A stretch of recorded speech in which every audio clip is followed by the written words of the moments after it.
अरे क्या कर रहे हो उस्ताद? अरे उस्ताद क्या कर रहे हो? आराम से चलो, नहीं तो साइड में लगाओ, चाय वाय पीते हैं। अरे चुप रहे ना, तू क्यों चिंता करता है? अरे मेरी चार आंखें हैं, बैठा रहे।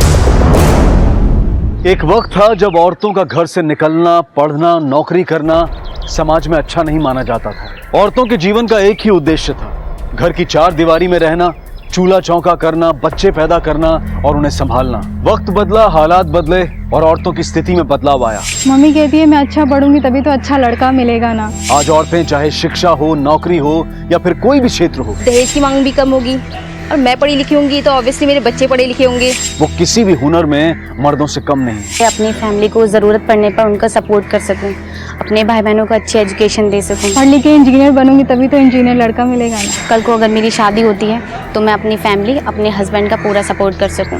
लेकिन आज भी हमारे देश के कई हिस्सों में लड़कियां या तो शिक्षा से दूर हैं या फिर उनकी शिक्षा एक अच्छा वर और घर पाने का जरिया मात्र है। आखिर क्यों? हमारी आज की कहानी एक लड़की कोयल की है जो ऐसे ही माहौल में एक बेहतर जिंदगी जीना चाहती थी।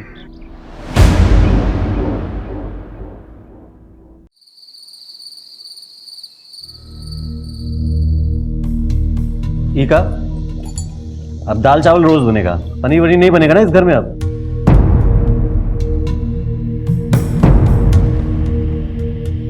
रोटी में भी घी नहीं लगाया। का हो, पहली तारीख बीत गई, उसके बाद भी 10 दिन ऊपर हो गए। अरे हमारी हथेली में चवन्नी तक नहीं रखी तुम दोनों ने, और पनीर चाहिए का? हाँ, चुपचाप जो बनाए खा के उठ जाओ। अम्मा, अब हम भी क्या करें, अभी तक तनख्वाह ही नहीं मिली है।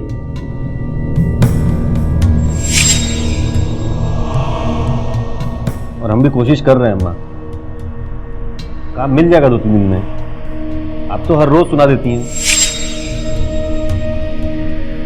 अम्मा एक बात कहें? हाँ, हमें कल 5,000 रुपए चाहिए,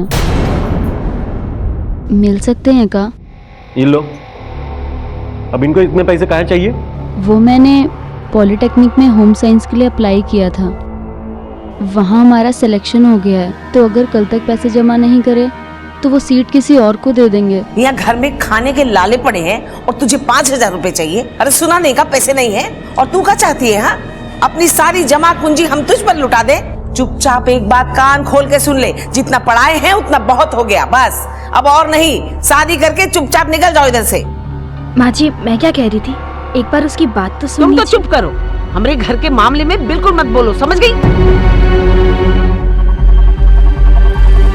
माँ मैं पढ़ना चाहती। अरे कह दिया ना हमने, बस हटो इधर से। अरे हट। माँ सुनो तो।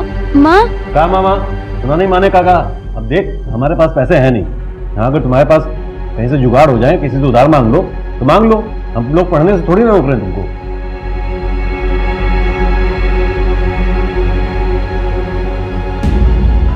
हम तुमको समझाए थे ना, अनु को पैसा मत देना, पर तुम हमारी बात नहीं मानी, उसको पैसा दे दी। तो अच्छा ही है ना, उसमें गलत क्या है? अरे गलत क्या है? अरे अम्मा जी जो कह देती है वो घर में होता है, तुमको नहीं। सूजी, तुम्हारी हिम्मत कैसे हुई हमारी बेटी को पैसे देने की? हाँ माँ जी आप गलत समझ रही है, मैं अनु का भला ही चाहती हूँ। अगर वो पढ़ लिख लेगी तो जीवन में कुछ अच्छा करेगी ना। इस घर में अच्छा बुरा का फैसला करने का हक सिर्फ हमको है, समझ गई? और किसी का नहीं। और जहां तक पैसे का सवाल है ना, उनकी जिम्मेदारी घर के मर्दों की है।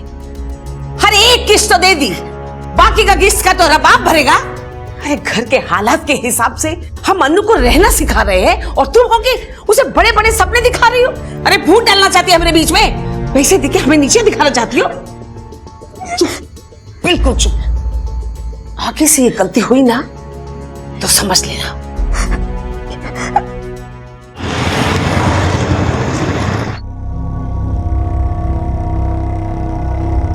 नमस्ते जी। आइए आइए मिश्रा जी, अच्छा हुआ आप आ गए। जरा संभालिए अपनी बेटियों को, उपद्रव मचा के रखा हुआ है घर में। लेकिन हुआ क्या है? अरे हमसे क्या पूछते हो, देख लो ना जाके। हमें तो समझ नहीं आता मिश्राइन ने क्या खा के आपकी बेटियों को पैदा किया था।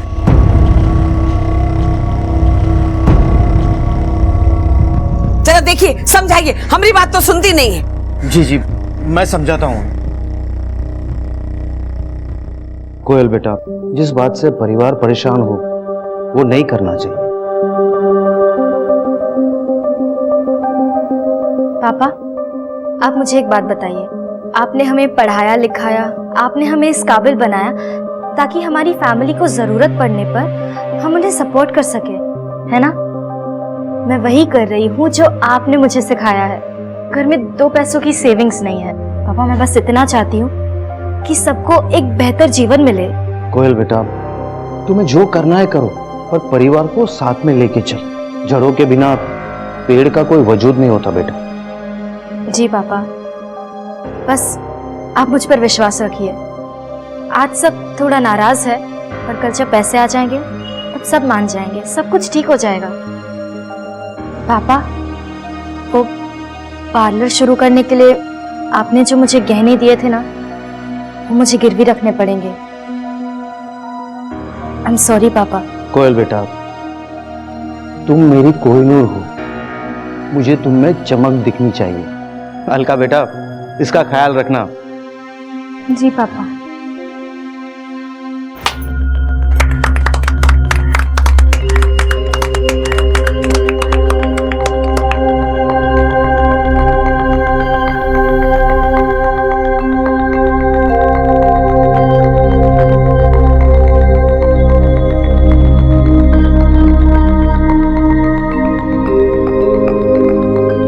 क्या हुआ दीदी?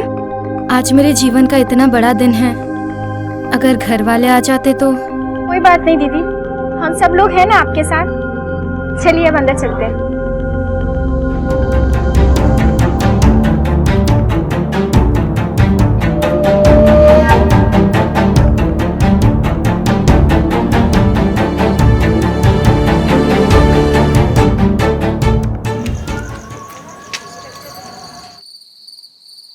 अच्छा दीदी, वो कल फेशियल के लिए आने वाली है। हाँ, वो कल तुम मैनेज कर लो। कल पार्लर तुम खोलना, क्योंकि कल मुझे ब्राइडल के लिए जाना है। अच्छा दीदी, ठीक है।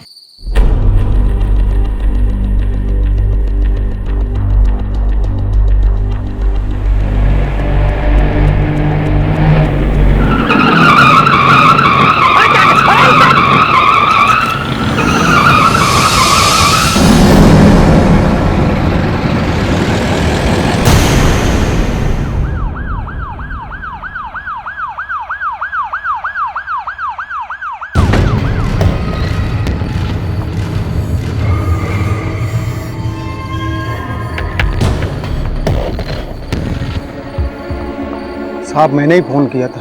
साहब, मैंने तो ब्रेक भी मारा। तू दारू पी के तो ट्रक नहीं चला रहा था? नहीं साहब। पांडे, नाम क्या तेरा? सर, ये 2 चीजें मिली पर्स में। कोयल मिश्रा, तो पास के गौतम नगर की रहने वाली। सर, क्या करना है इसका?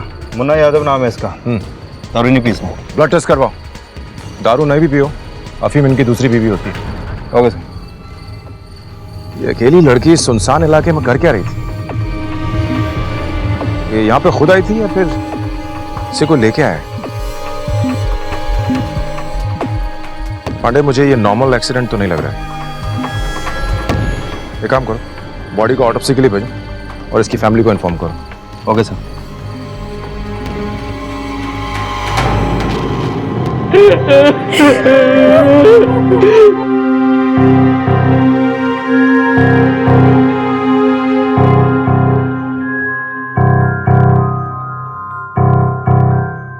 मुझे पता नहीं था कि दुनिया की तंग नजरी मेरी बेटी कोयल को मार देगी। मैंने तो सिर्फ उसे जीना सिखाया था। पापा, आपने हमें पढ़ाया लिखाया, इस काबिल बनाया ताकि हमारी फैमिली को जरूरत पड़ने पर हम उन्हें सपोर्ट कर सके। कोयल बेटा, तुम्हें जो करना है करो, पर परिवार को साथ में लेके चल।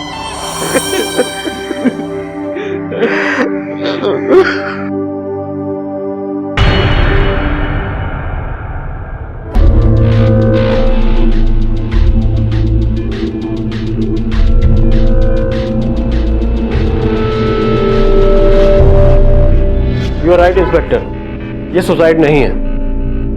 मुझे भी लगा था डॉक्टर, क्योंकि जब मैंने उसे देखा उसमें कोई मार्क्स दिखाई नहीं दिए थे सिवाय एक चेन के मार्क के।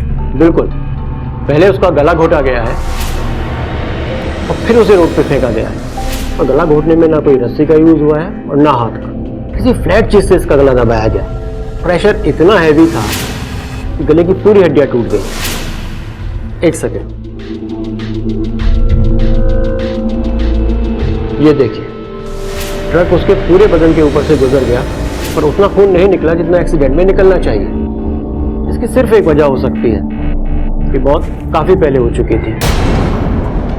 एक्सीडेंट हुआ करीब 1 बजे पर 9 साढ़े 9 तक ये मर चुकी थी। एक बात और इंस्पेक्टर, कुछ मार्क्स और भी मिले हैं जिसे लगता है कि पहले इसका गला दबाया गया है फिर गले से चेन खींची गई। May be robbery. पांडे, इस लड़की के पर्स में पैसे नहीं मिले ना? नहीं सर। अगर रॉबर्ट चाहता तो ये पैसे और चेन तो वो चाकू की नोक पर उसे धमका कर भी ले सकता था। उसे मर्डर करने का रिस्क उठाने की क्या जरूरत थी? नहीं पांडे, ना तो ये सुसाइड है और ना ही robbery. This is a cold blooded murder. किसी ने इस लड़की का मर्डर किया और उसे उठाकर सड़क पर फेंक दिया ताकि मर्डर एक एक्सीडेंट लगे। पर कौन कर सकता है ये? बापूजी ने हम दोनों बहनों की शादी एक ही घर में की ताकि जरूरत के वक्त हम एक दूसरे के काम आ सके। यही सोचकर हम दोनों ससुराल आए थे। हमारे बापूजी ने हम दोनों बेटियों को बेटों जैसा पाला था और कोयल तो हमारे घर की नाक थी। उसकी सोच हमेशा से आगे रही। नंदू, इसे अंदर ले जा।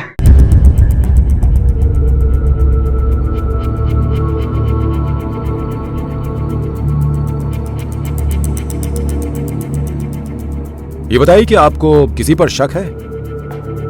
क्या बताएं सर, कोयल किसी की बात नहीं मानती थी, ना ही अम्मा की और ना ही हमारी। अपनी ही मनमानी करने लगी थी। अपना नया बिजनेस भी शुरू कर दिया था उसने। अगर हमारी बात मानी होती ना तो आज ये दिन देखना नहीं पड़ता। अरे हमरी छोड़ो साहब, अपने परिवार की बात भी नहीं मानती थी वो। घर की चौखट लांघते ही उसने अपनी मर्यादा खो दी। तो इसीलिए आपने उसे... मतलब क्या है आपका? माँ, संभालो खुद को। अरे कहाँ संभाले? देख ना, उसकी मौत का इल्जाम हमारे ऊपर लगा रहे हैं। अरे ये दिन देखने से पहले हम मर क्यों नहीं गए? अंदर चलो माँ, उठो, आप अंदर चलो।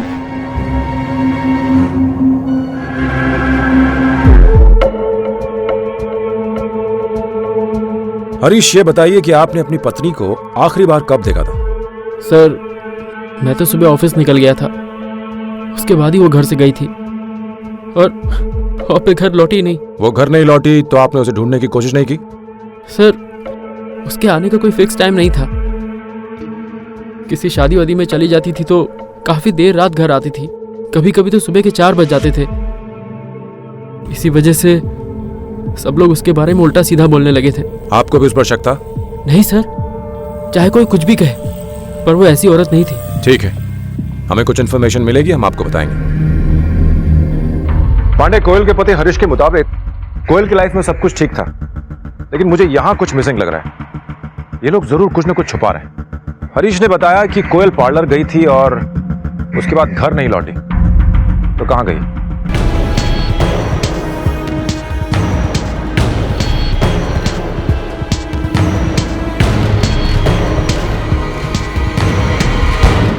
जी सर, उस दिन हम दोनों एक साथ ही निकले थे। कल पार्लर तुम खोलना क्योंकि कल मुझे ब्राइडल के लिए जाना है। यानी कि उनका दिन प्लान था? रोज प्लान रहता है सर। हमारी दीदी बहुत अच्छी थी पर क्या? दूसरों के दिलों में सर उनके लिए बहुत इज्जत थी, लेकिन अपनों से ही दूरी थी। सर वो कभी किसी को बताती नहीं थी, लेकिन उनके हाव भाव से सब पता चलता था। दीदी ने शिवा को भी नौकरी से निकाल दिया। मेरे पूछने पर भी उन्होंने कुछ नहीं बताया। शिवा? कौन शिवा? सर, हमारे यहाँ ब्यूटी प्रोडक्ट बेचता था। ठीक है, उसका पता दीजिए। और हाँ, अगर किसी और पे कुछ शक है तो हमें बताइए। जी हाँ सर, कुशल सिंह। अगर मैंने तुम्हारी डील नहीं ली होती ना तो तुम कहीं की भी नहीं होती, समझी? देखो, हमारी एक डील थी और मैं आज भी उसके साथ खड़ी हूँ। तुम्हें इससे गुंडों के जैसे बात करनी है तो करो, मुझे कोई फर्क नहीं पड़ता। जो करना है कर लो। ये तेवर बहुत भारी पड़ेंगे तुम्हें, देख लेना। पता नहीं सर क्या प्रॉब्लम था उसका, अच्छा, हमने सुना है कि तुम्हारी दीदी पार्लर के अलावा भी कुछ और। सर आपने जो सुना वो सच नहीं है। हमारी दीदी बहुत ही चरित्रवान औरत थी, उन्हीं से मैंने ट्रेनिंग ली है। लेकिन ये समाज ही ऐसा है, जो भी औरत आगे बढ़ना चाहती है उसी के ऊपर कीचड़ उछाला जाता है।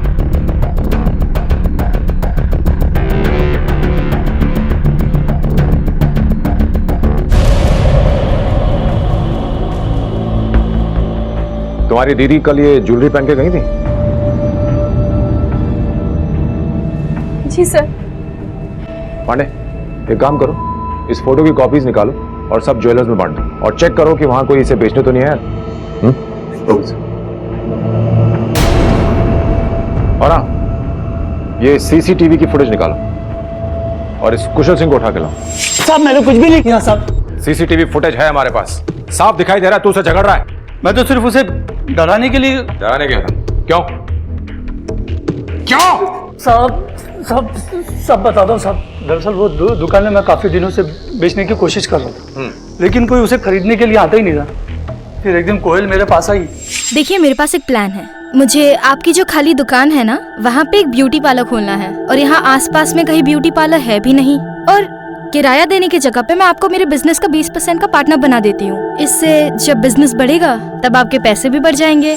उसके बाद क्या हुआ? फिर उसका धंधा निकल पड़ा। 1 मिनट के लिए भी उसका पार्लर खाली नहीं रहता था। तो तेरे पेट में आग लग गई? नहीं साहब, मैं तो सिर्फ उसे ये कहने के लिए कहा था कि तुम इतना कमा लेती हो, मेरा मार्जिन भी 30% कर दो। लेकिन उसने मना कर दिया। यानी तूने उस लड़की को धमकी दी, वो फिर भी नहीं मानी, तो तूने उसके खिलाफ अफवाहें फैलाना शुरू कर दी? नहीं सर, ऐसा कुछ भी नहीं है। उसका बुरा करने में मेरा ही नुकसान था। अगर उसे मार देता, जो 20% मिल रहा था वो भी नहीं मिलता। क्यों? उसके मरने के बाद पूरा पार्लर तेरे नाम होता ना? नहीं साहब, पढ़ी लिखी औरत थी, पहले से सारा पेपर वर्क कर रखा था। जमीन मेरे नाम पे और बिजनेस उसके नाम पे। 80% उसका और 20% मेरा। अगर उसे कुछ भी हो जाता तो उसका सारा हिस्सा उसकी बहन अलका के नाम पे चले जाता। मेरा तो उसका जिंदा रहने में ही फायदा था।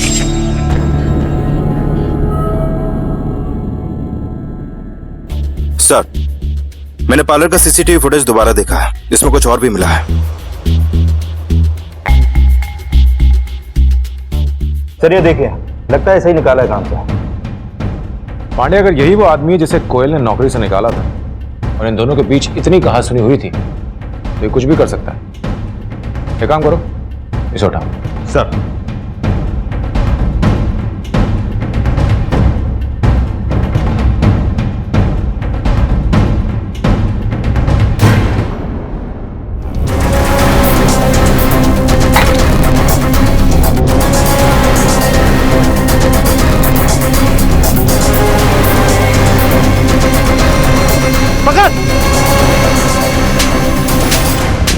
सुन, जो हमें भगाता है ना, उसे हम भागने के काबिल नहीं छोड़ते। समझ जा। चल।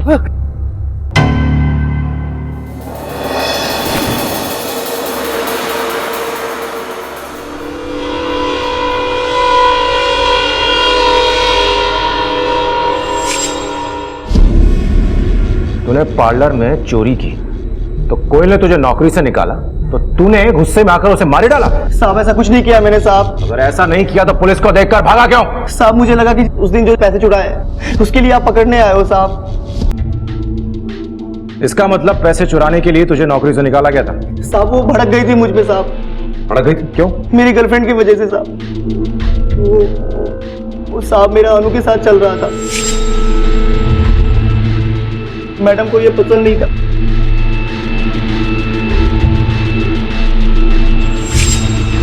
उसने बोला कि ब्रेकअप कर लो, और वैसे भी मुझे उसमें इंटरेस्ट नहीं था, मैं मान गया।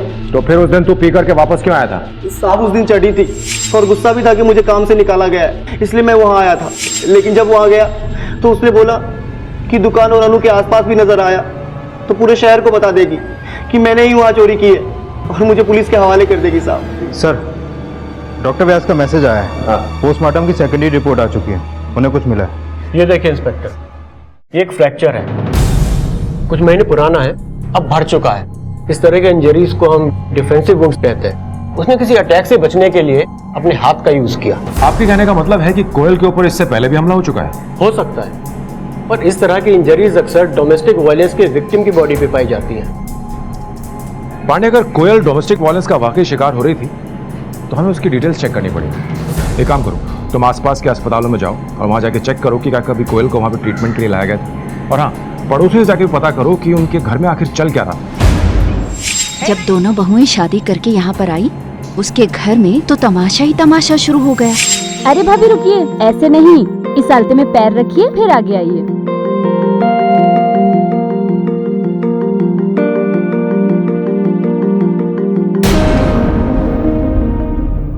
संभल के। अरे अभी तो पहला कदम रखा है तुमने घर में और अभी से फिसल गई। देखो, ये गृहस्थी संभालनी है तुम्हें, ऐसे लड़खड़ाते हुए कदमों से नहीं संभलेगी, समझ गई?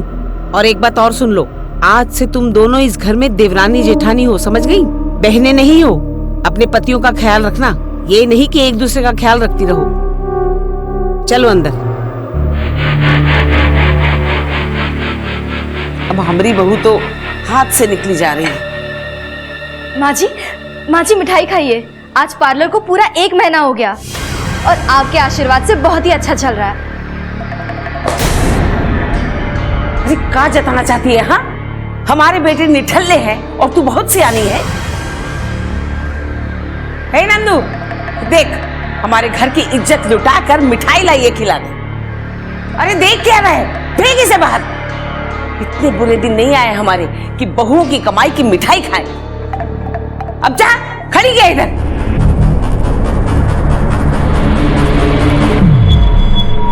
साहब, बीच में तो नया नाटक शुरू हो गया था। फूलमती को गुस्सा आ रहा था कि कोयल का अन्नू के ऊपर गलत असर पड़ रहा है। बार बार कहती थी कि वो उसकी बेटी को बिगाड़ रही है। साहब, कोयल ने ब्यूटी पार्लर क्या खोला, उसके तो परेशानियों के रास्ते ही खुल गए। फूलमती जी को नंदू के जुए के पैसे से कोई आपत्ति नहीं थी, लेकिन कोयल की मेहनत की कमाई से उसे उल्टी हो जाती थी। सब पड़ोसियों के माने तो ये घर जितना साफ सुथरा दिखता है उतना है नहीं। रिश्तों में काफी दुर्गंध फैली है सब। बिल्कुल। अच्छा, तुमने बताया था ना कि इस नंदू को जुए की आदत है। इस जुए की लत ने हस्तिनापुर में तो महाभारत करवाया था। अब इस नंदू ने यहाँ क्या करवाया है, हमें ये देखना पड़ेगा। मैंने क्रॉस चेक किया तो पता चला कि नंदू रोज जुए में 500 से 1000 रुपए तक हारता है। काफी कर्जा है उस पर। सर यहाँ के लोकल हॉस्पिटल से कोयल के कुछ रिकॉर्ड्स मिले हैं।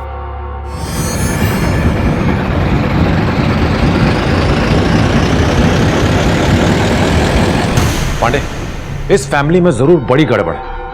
एक काम करो, सबको बुलाओ, सबसे पूछताछ करते हैं। एक लड़की जो अपने परिवार के लिए जीती थी, उन्हें तंगियों और मुश्किलों से बाहर निकालना चाहती थी, एक बेहतर कल देना चाहती थी। पहले उसकी मौत और अब उसके साथ डोमेस्टिक वायलेंस यानी कि घरेलू हिंसा की बात ने पुलिस को हैरान कर दिया। लेकिन अब भी पुलिस के सामने कई चुनौतियां थी, कई सवाल थे और पुलिस पूरी ताकत के साथ जुटी थी इस जुर्म की जड़ें तलाशने में। हरीश, जब हमने तुमसे पहली बार पूछा था तो तुमने बताया था कि तुम्हारी फैमिली में सब कुछ ठीक ठाक है, पर तुम्हारी माँ तो कोयल से नाराज थी।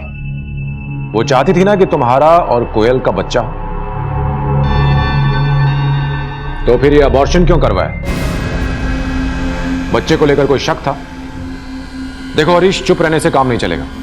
हम लोग अच्छी तरह जानते हैं कि तुम और तुम्हारा परिवार मिलकर कोयल को पीटते भी थे। हाँ साहब, एक बार गुस्से में आके मैंने उसको मारा था। साहब, मैं बच्चा चाहता था अपनी माँ को खुश देखने के लिए, पर वो हमारी बात मान ही नहीं रही थी। इसी बात पे हम दोनों की लड़ाई हुई और उसका हाथ टूट गया।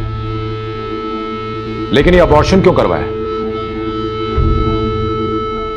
नहीं साहब, कोयल का अबॉर्शन कभी नहीं हुआ था। अबॉर्शन नहीं हुआ था? तो फिर किसका अबॉर्शन हुआ था?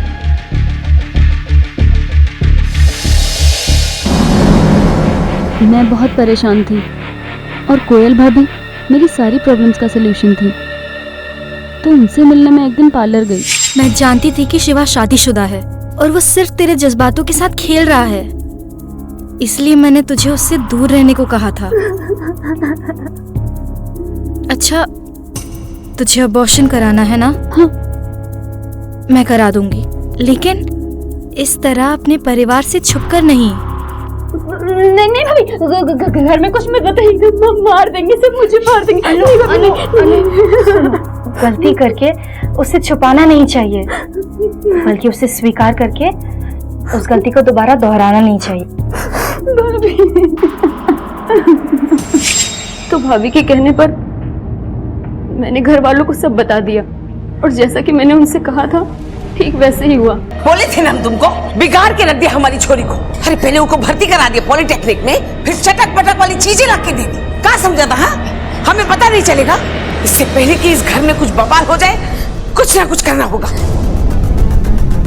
ए लड़की, एक बात कान खोल के सुन ले, इस घर के बाहर एक कदम भी अकेले नहीं रखना जब तक तेरी शादी नहीं हो जाती। और तू भी सुन ले, ये सब कुछ तेरा करा धरा है, तू लेके आई ना, अब तुझे ही ठीक करना होगा। हमारी बेटी के ऊपर एक दाग नहीं लगना चाहिए, समझ गई? आप चिंता मत कीजिए माँ जी, मैं अनु का अबॉर्शन अपने नाम से करा लूंगी, किसी को कुछ पता नहीं चलेगा। मेरी कोयल दिल की इतनी अच्छी थी कि इतना कुछ होने के बाद भी उसने अनु की मदद की। तुम जानती थी कि नंदू को जुए की लत है? कैसे नहीं पता होगा सर, मुझसे ही तो पैसे लेकर वो जुए में उड़ाते थे। कोयल हर हफ्ते 1000-500 रुपए करके मुझे सेविंग के लिए देती थी। और नंदू आपसे वो पैसे ले लिया करता? नहीं देती तो क्या करती, वो मुझे मारता था। औरत पे हाथ उठाना मर्दानगी नहीं होती है। तो अपने काम से काम रख, मेरी बीवी है, मैं चाहे जो भी करूं। आप पैसे नहीं मानेंगे, अभी पुलिस में कंप्लेंट करती हूँ। हाँ तो जाना। इन्होंने ना मंगल से पैसे उधार लिए थे और मंगल इनको धमका के गया। अगर इन्होंने पैसे नहीं लौटाए वो इन्हें पेड़ से लटका के मार देगा। वो सब छोड़, सुन, अगर तूने मंगल के पैसे उतार दिए ना तो मैं तेरी बहन को हाथ नहीं लगाऊंगा। बोल, मंजूर है? ठीक है, लेकिन अगर तुम अपने शब्दों से मुकरे तो ठीक नहीं होगा। यानी नंदू के पास पैसे इस तरह आया करते थे।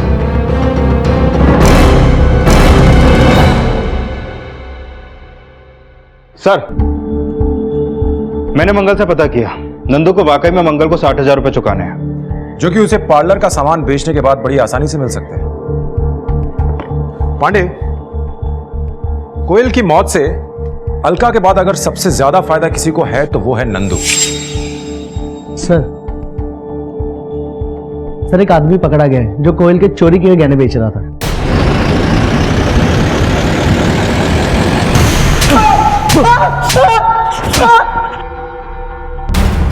ये कहां से मिले? बोल। सर ये मेरी मां की कसम से। ये तेरी मां है? ये जेवर इसके हैं जो तूने इसे मारकर चुराए। बोल क्या क्या इसके साथ? बोल क्या क्या इसके साथ? जुए में जीता था साहब। जुए में? किससे? किससे? नंदू मिश्रा।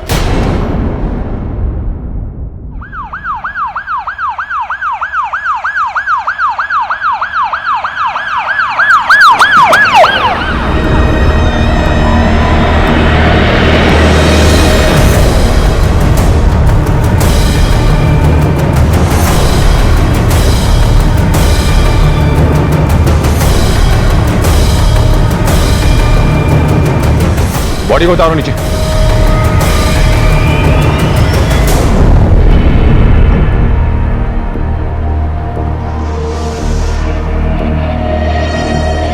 सर, अलका ने बताया था कि मंगल ने इसे पेड़ पे टांग के मारने की धमकी दी थी। बॉडी को पोस्टमार्टम के लिए लेके जाओ। क्यों रे मंगल, नंदू को तू नहीं मारा ना? आपको क्या लगता है साहब, मैंने नंदू को मारा पेड़ से टांग कर? धमकी तो तूने ऐसी दी थी। कभी किसी को पेड़ से लटका कर देखे हैं? बहुत मेहनत लगती है। नंदू को तूने धमकी दी थी कि नहीं? साहब, आपकी ये चीज मैंने ली, अब आप इससे वापस मांगेंगे तो ये कोई धमकी है? मेरा पैसा था, मैंने मांगा, बस। अब नंदू को कौन पेड़ पर टांगा, कौन लटकाया, कौन पहुंचाया, मुझे नहीं मालूम। वैसे साहब, जिस दिन मैं किसी को लटकाने के लिए सोच लिया ना, 10 साल तक पता नहीं चलेगा कि आदमी मर गया। बस उस समय तक सिर्फ मिसिंग। जिस दिन कानून की गिरफ्त में आएगा ना तो तेरी सारी आकाड़ धुआं हो जाएगी। अभी दफाओ, आउट। जय श्री राम।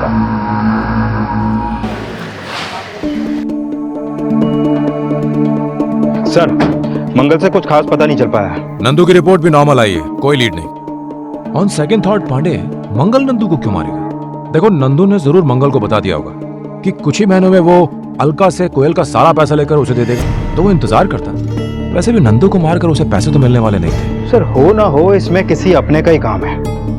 राइट। साहब साहब साहब, हमारे परिवार को किसी की नजर लग गई है। पहले मेरी बहू मरी, फिर मेरा बेटा, और अब मेरी बेटी पता नहीं कहाँ चली गई है। सर, अनु गायब है और उसे कमरे से चिट्ठी मिली है। अब मिश्रा परिवार की नाक कटेगी। माँ जी, जरा ध्यान से सोचिए और बताइए कि आपके परिवार से किसी की कोई दुश्मनी तो नहीं है? दुश्मनी? नहीं साहब, ऐसा तो कुछ भी नहीं है। चेतन, तुम इनके साथ जाओ और साथ ही रहना लगातार। माँ जी, आप लोग जाइए, हम देखते हैं।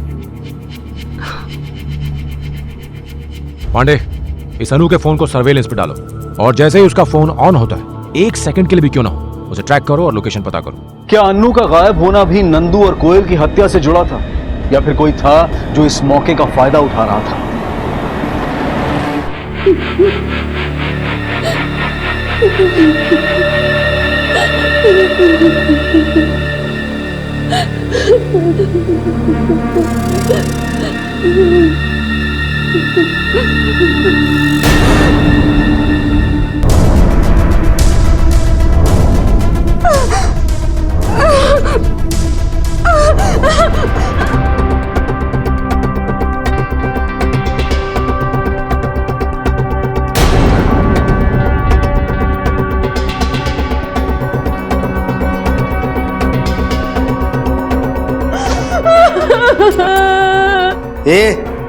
ज्यादा रो मत, और भी लोग बाकी है बाहर।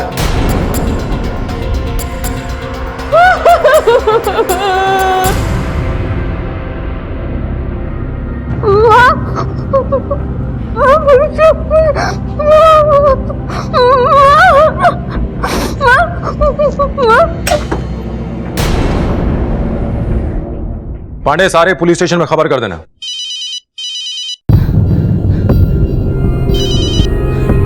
हाँ बोलो। साहब, फूलमती के पास अनु का फोन आया था। साहब, बात पूरी हो पाती उससे पहले फोन कट हो गया। एक काम करो, उसका लोकेशन तुरंत ट्रैक करो और बताओ। जी साहब।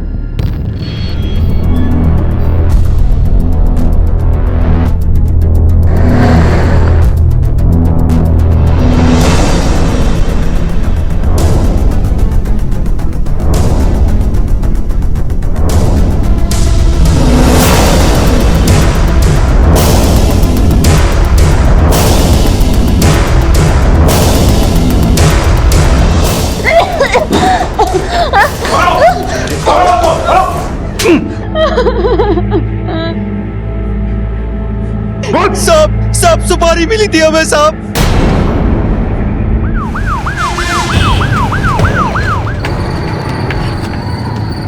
रुको।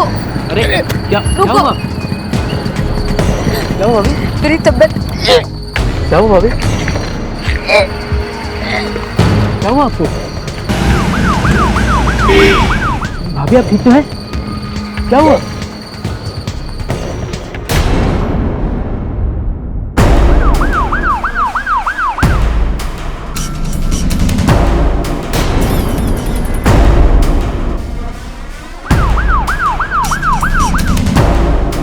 तुम ये क्या कर रहे हो? हाँ?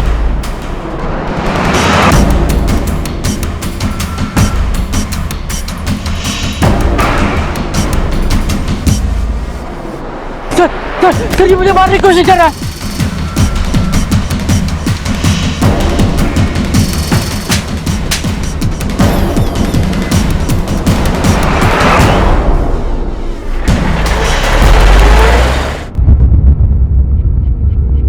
अब एक एक करके अपना गुनाह कबूल करो। मेरी बहन को मारने वाला राक्षस घर पे ही था और मैं इतनी बड़ी बेवकूफ कभी कुछ समझ ही नहीं पाई। पैसा कैसे हो जाएंगे आपके? अरे दीदी हमारी मरी, आपको कैसे पूरे पैसे मिल जाएंगे? हम बता रहे हैं, हम भी उतना ही जोखिम उठाए जितना आप उठाए हो। अब कौन कितना जोखिम उठाया है ना, इसका फैसला हम बाद में करेंगे। मेरी कोयल को नंदू और हरीश ने मारा था।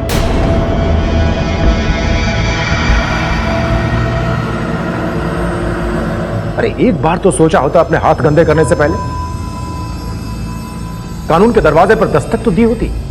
मैं पुलिस की मदद लेना चाहती थी पर दोनों भाइयों को वकील से बात करते हुए सुना। मैं इस केस को ऐसे घुमाऊंगा कि तुम दोनों को जेल ना जाना पड़े। चाचा जी हमने मर्डर किया है। अरे तो क्या हुआ, मैं इस मर्डर को एक्सीडेंट में बदल दूंगा। कोई गवाह आ गया तो? अरे गवाह ववाह की छोड़ो, मुझ पर छोड़ो ना। मुझे कुछ समझ में नहीं आ रहा था कि मैं क्या करूं, इसलिए मैंने सूरज को फोन किया और उसने बताया कि मंगल अभी थोड़ी देर पहले नंदू को धमकी देकर गया है। फिर हमने सोचा कि अगर मैं नंदू को वैसे ही मार दूं तो किसी को उन पर शक नहीं होगा। लेकिन अनु क्यों? उसने तो कुछ नहीं बिगाड़ा था तुम्हारा। कुछ नहीं बिगाड़ा था सर, अनु ने ही सारी अफवाहें फैलाई थी। कोयल दीदी ने उसके लिए क्या कुछ नहीं किया और उसके बदले उसे क्या मिला? धोखा, बदनामी, विश्वासघात। अनु के अबॉर्शन के लिए कोयल ने अपनी परवाह तक नहीं की, लेकिन जब माई ने उसका घर से निकलना बंद करवा दिया, आज के बाद इस घर के बाहर एक कदम भी मत रखना अकेले। तो उसने उसका जिम्मेदार कोयल को ठहराया और उसके चरित्र पे गलत इल्जाम लगाए, उसके बारे में गलत अफवाहें फैलाई। अब देखो मैं आपका कैसे तमाशा बनाती हूँ, हर आदमी के साथ आपको जोड़ूंगी। और मुझसे ये चीज बर्दाश्त नहीं हुई, इसीलिए मैंने अनु को भी उठवा लिया। जितना बदनाम उसने निर्दोष कोयल दीदी को किया था ना, उसकी भयानक सजा हम उसे देना चाहते थे। अगर तुम दोनों भाइयों ने इस अपराध की शुरुआत नहीं की होती तो आज इतनी सारी जिंदगियां खत्म नहीं होती। कोयल को कैसे मारा? हम दोनों भाइयों ने सोच लिया था कि इस पाप की जड़ को खत्म करना है। उस रात ब्यूटी पार्लर के बाहर रास्ते पे हम दोनों घात लगा के उसका इंतजार कर रहे थे। हमें समझ में नहीं आ रहा था कि हम लाश का क्या करें, इसलिए उसकी लाश हाईवे पे फेंक दी ताकि लोगों को लगे कि एक्सीडेंट हुआ है।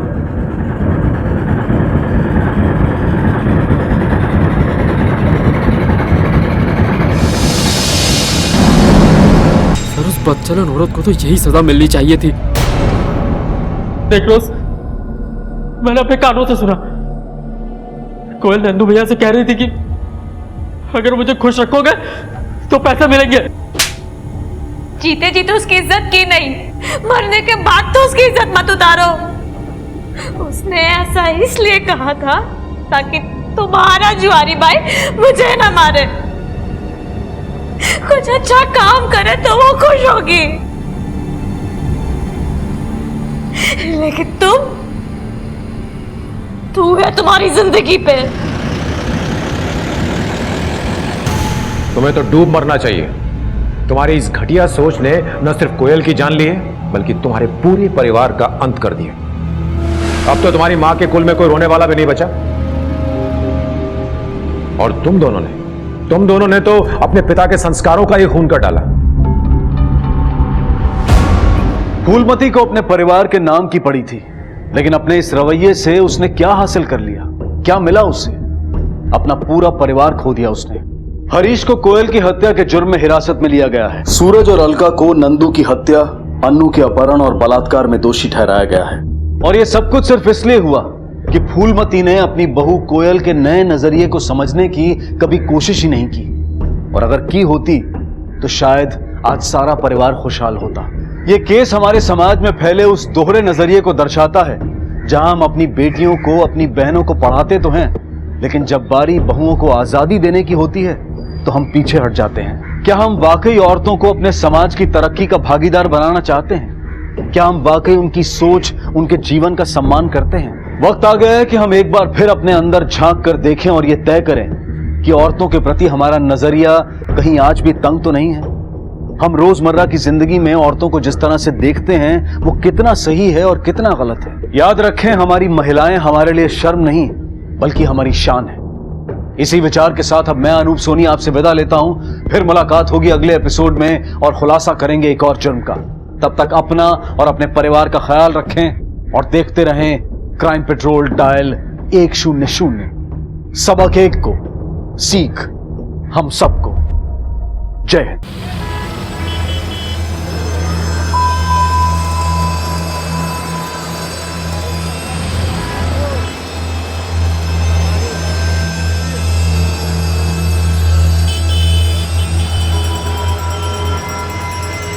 मम्मी यार, आज मैं बहुत ज्यादा खुश हूँ। आपको पता है, मैंने ना सारी दुकान खरीद डाली।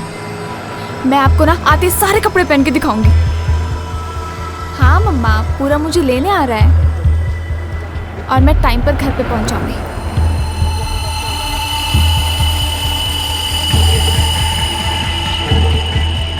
नहीं यार मम्मी, आ जाऊंगी मैं टाइम पर। Oh shit!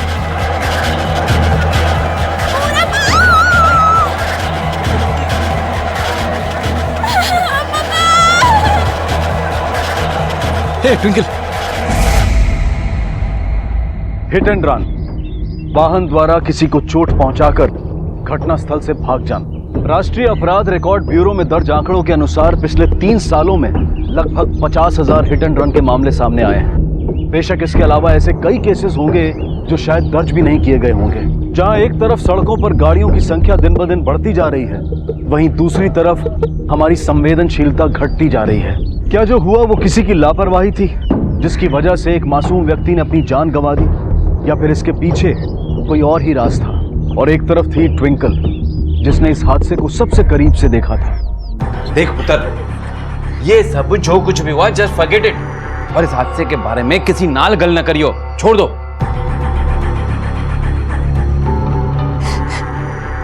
नहीं पापा, ऐसे कैसे छोड़ दूं?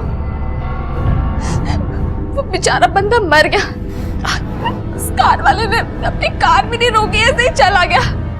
हम दोनों ने तो सब कुछ देखा है ना। हम ऐसे कैसे छोड़ दे पापा? तो उसमें और हमें क्या फर्क रहेगा? तो क्या करोगी? पुलिस में रिपोर्ट लिखवाओगी? हाँ, लिखवाऊंगी। ट्विंकल, ये फिल्म नहीं रियल लाइफ है, प्रैक्टिकल बनो। जरा बात को समझो वरना मेरा बीपी चढ़ जाना है। आप शांत हो जाओ जी, जाकर तैयारियां देखो। पुत्र बैठ, शांत हो जा, शांत हो जा और सोच। ब्याह है, सारी तैयारियां हो चुकी हैं, हैप्पी वाला ओकेजन है, और इस बीच पुलिस एक्सीडेंट का झमेला। बेटा, ये बातें जितनी सिंपल दिखती है ना, उतनी होती नहीं। रोज रोज पुलिस स्टेशन जाना, सवाल जवाब करना, कैसे करेगी पुत्र? सोच। हाँ? आंटी जी, आप बिल्कुल सही कह रही हैं। देख ट्विंकल, हम लोग सब चाहते हैं कि तेरी शादी सबसे बढ़िया। हाँ। और ये पुलिस के चक्कर में ना सारा सेलिब्रेशन खराब हो जाता है। ये बात तो मैंने भी देखी। किसी ने कुछ देखा? मैं सर बहुत दूर खड़ा था, सिर्फ एक एक्सीडेंट देखा। नंबर था DL0। अच्छा, यहाँ कोई और था तब एक्सीडेंट के समय? सर, एक लड़की थी। कौन सी लड़की? सर, मैं तो उसको पहचानता नहीं हूँ, पर उस शोरूम से वो सामान लेकर के निकली थी। आवाज सुनकर बाहर आई, तब तक गाड़ी निकल चुकी थी सर। और वो लड़की? सर, उसके साथ में एक लड़का था, वो उसको लेके चला गया था। उस लड़की को अगर हम यहाँ लेकर आए, आप पहचान लोगी? हाँ जी सर, मैं पहचान लूंगी क्योंकि उन्होंने यहाँ से काफी शॉपिंग की थी। अच्छा,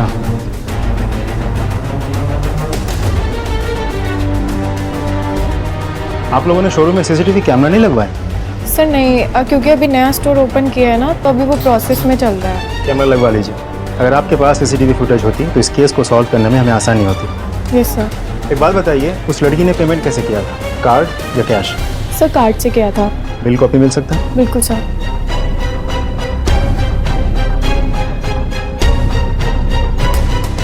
सर, हम इसे ले सकते हैं? Yes sir. Thank you. Rajput, bank से उस लड़की के सारे डिटेल्स निकलवाओ। शायद उस लड़की ने कुछ देखा होगा। May be the only I witness.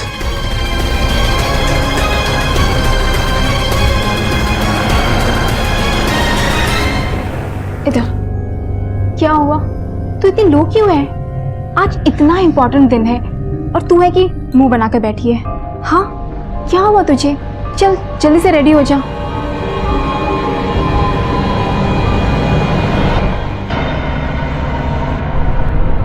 देखिए मिस्टर ट्विंकल को जरा जल्दी बुलाइए। जी इंस्पेक्टर साहब। लीजिए, वो आ गई।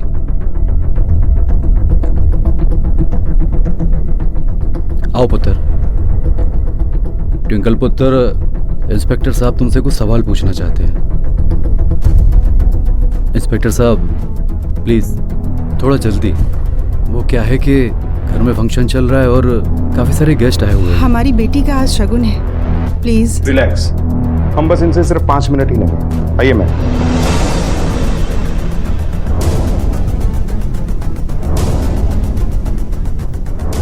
उस दिन आपने टीके मार्केट में एक एक्सीडेंट देखा, हम बस ये जानना चाहते हैं कि आपने क्या देखा था। उस दिन आप फैशन वर्ल्ड बुटीक से शॉपिंग करके बाहर आए, राइट? उसके बाद क्या हुआ, क्या देखा आपने? सर वो सब कुछ बहुत जल्दी में हुआ कि मुझे याद नहीं है, यू नो। ऑब्वियसली, लेकिन कुछ तो याद होगा, जरा सोचिए।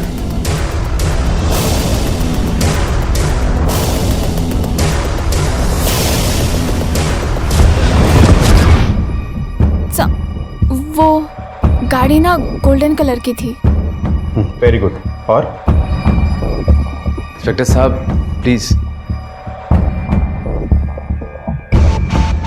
इस वक्त मेरी पुत्र बहुत घबराई हुई है। जरा 2 मिनट चुप रहेंगे आप? फिर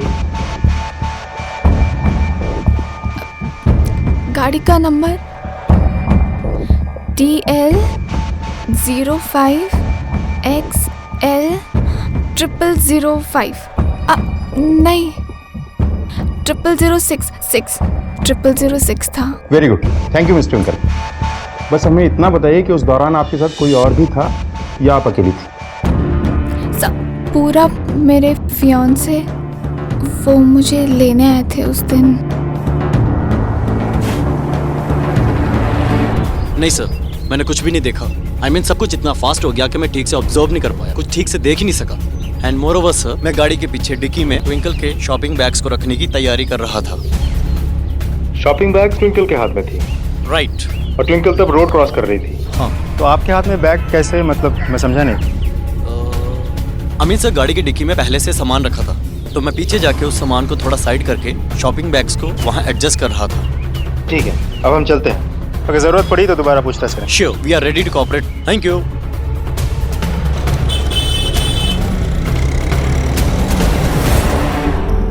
sir, hit and run case की फाइल, विक्टिम की फोटो भी है। आओ। सर, एडमिन और ट्विंकल ने जो नंबर बताया था वो जाली है। उस नंबर की कोई गाड़ी लिस्टेड है ही नहीं सर। इसका मतलब या तो ट्विंकल से वो नंबर याद करने में गलती हो रही है, नहीं तो कोई जाली नंबर प्लेट यूज कर रहा है। ये भी तो पॉसिबिलिटीज है कि ये हिट एंड रन का मामला हो ही नहीं, तो फिर मर्डर, जिसे छुपाने के लिए हिट एंड रन का ड्रामा रचा गया। कोई वाकई से मारना चाहता था। विक्टिम के डिटेल्स कुछ पता चला? यस सर, प्रोफेसर है ऑर्चर्ड कॉलेज में, नाम हरविंदर सिंह। पिछले 3 महीनों से दिल्ली में है।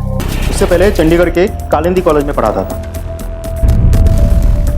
गुप्ता, अब सोचने वाली बात यह है कि कॉलेज के एक प्रोफेसर को दिल्ली की सड़क पर, आम रास्ते पर कौन और क्यों मारना चाहेगा? ये प्रोफेसर चीज क्या था, अब ये पता लगाना होगा। सर, घर वालों को कांटेक्ट किया है, बाकी डिटेल्स भी मंगवाए, बहुत जल्द मिल जाएगी सर। इस नई जानकारी के सामने आते ही इस केस की सूरत बिल्कुल बदल गई। पुलिस के सामने अचानक कुछ नए पहलू उभर आए। हिट एंड रन के मुखौटे के पीछे छिपा एक संगीन कत्ल, दुर्घटना से परे एक सोची समझी साजिश। संभावनाएं अनेक थी। अब पुलिस और मुस्तैदी के साथ छानबीन में जुट गई। वो तलाश कर रही थी हत्या की एक संभावित वजह। आखिर क्यों कोई एक मामूली कॉलेज प्रोफेसर को मारना चाहेगा? पुलिस के लिए ये गुत्थी सुलझाना आसान साबित नहीं हो रहा था, लेकिन उनकी उम्मीद तब बंधी जब ट्विंकल खुद पुलिस स्टेशन आई। सर, मम्मी पापा नहीं चाहते थे कि मैं इस झंझट में पड़ूं, लेकिन मुझे ना अच्छा नहीं लग रहा था। एक्चुअली मुझे कुछ याद आया, इसलिए मैंने अमन को बोला कि मुझे यहाँ छोड़ दे। अब अचानक क्या याद आ गया आपको? सर, वो एक्चुअली रोड क्रॉस करते वक्त ना मुझे ड्राइवर की शक्ल 1 सेकंड के लिए दिखाई दी थी। आप ब्यौरा दे पाएंगे, मतलब डिस्क्राइब कर पाएंगे हमारे स्केच आर्टिस्ट को?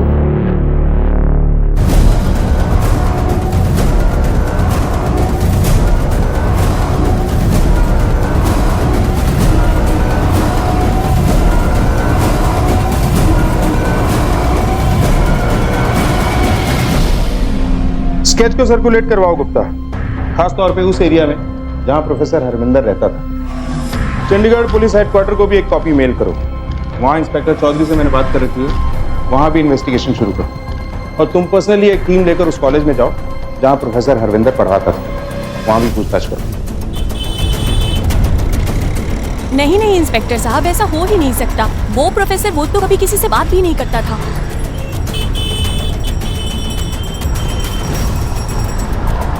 उसका तो नेचर ही ऐसा था, एकदम शांत चुपचाप रहता था। अभी से नहीं, हमेशा से ही। Absolutely gentleman. पढ़ाते समय भी बहुत कूल एंड काम रहते थे, बहुत इज्जत करता था मैं उनकी। इसीलिए सुनकर बड़ा अजीब लगा जब वो अफेयर वाली बात सामने आई। अफेयर? किसके साथ? वो एक कॉलेज की स्टूडेंट थी। मैं सिंह सर की क्लास में थी, बहुत ही बोरिंग प्रोफेसर थे। उनके सब्जेक्ट में कोई ट्यूनिंग, कोई कनेक्शन ही नहीं बैठता था, और होगा भी कैसे। उनका कनेक्शन तो किसी और के साथ था। उनका एक स्टूडेंट के साथ अफेयर चल रहा था। कहानियाँ तो मैंने भी बहुत सुनी थी स्टाफ से, और मुझे नहीं लगता इसमें कोई सच्चाई है। अगर ऐसा होता तो मैं स्वयं ही उनको डिसमिस कर देती। नाम? किसका? लड़की का नाम जिसके साथ प्रोफेसर सिंह को लिंक किया जा रहा था। कुछ प्रिया साहनी करके कुछ इस तरह का नाम था। प्रिया साहनी? सर, प्रोफेसर हरविंदर सिंह से जुड़े लोगों का यही कहना है कि सिर्फ उस लड़की के लिए वो सब कुछ छोड़कर दिल्ली शिफ्ट हो रहा था। लड़की शायद पढ़ाई के लिए चंडीगढ़ आई थी, खत्म करके वापस दिल्ली चली गई। मतलब इस प्रिया साहनी के दिल्ली में होने की गुंजाइश है।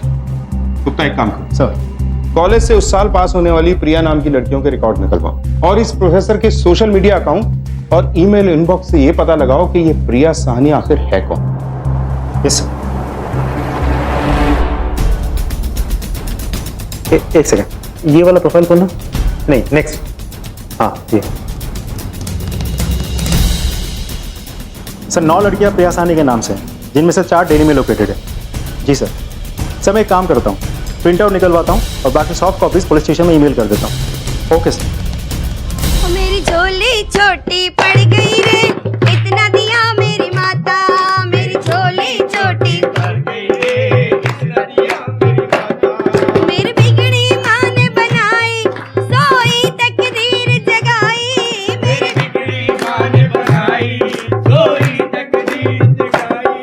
मेरी बिगड़ी माँ ने बनाई, सोई तकदीर जगाई। मेरी बिगड़ी माँ ने बनाई। प्लीज पुत्र, ओए पुत्र, अब कब मुस्कुराएगी तू?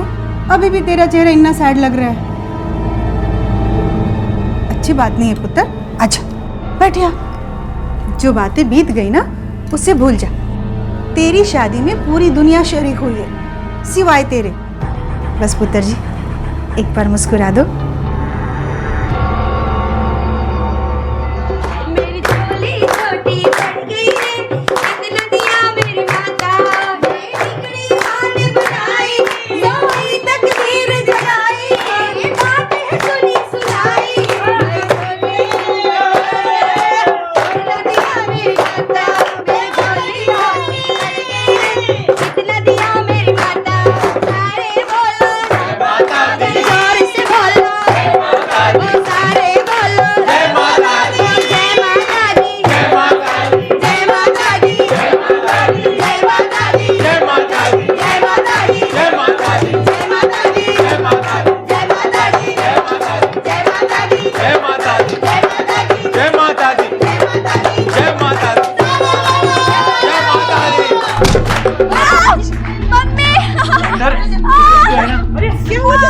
कौन है खोते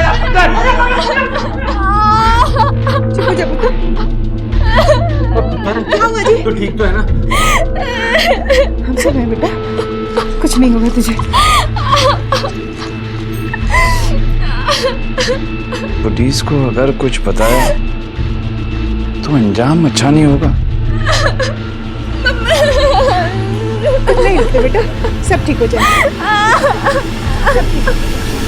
कोई नहीं मिला जी, हम सब ने घर के चारों तरफ देख लिया, फिर भी हमें कोई नहीं मिला। इसमें कोई शक नहीं कि ये मर्डर का ही मामला है। Right sir. मिस्टर ट्विंकल, ये जो कोई भी है आपके ऊपर नजर रखे, आपके बारे में सब कुछ जानता है। सर ये तो बहुत ही डेंजरस बात है। आखिर एक मर्डरर का क्या भरोसा? I mean, इन्हें तो प्रोटेक्शन मिलनी चाहिए ना।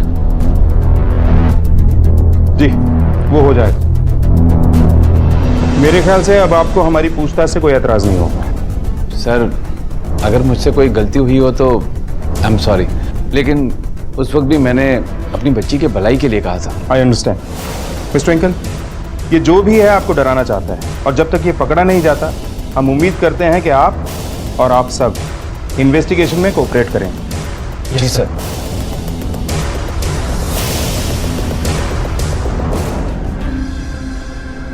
इन लोगों को गौर से देखिए और बताइए, वो गाड़ी चलाने वाला इनमें से कोई था क्या?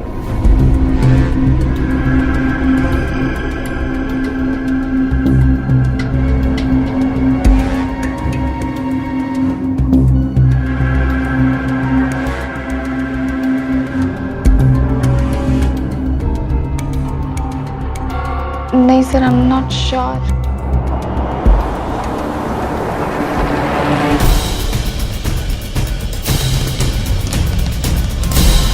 सर इन सब में से यही एक प्रिया साहनी है जो चंडीगढ़ के कालिंदी कॉलेज में पढ़ी है।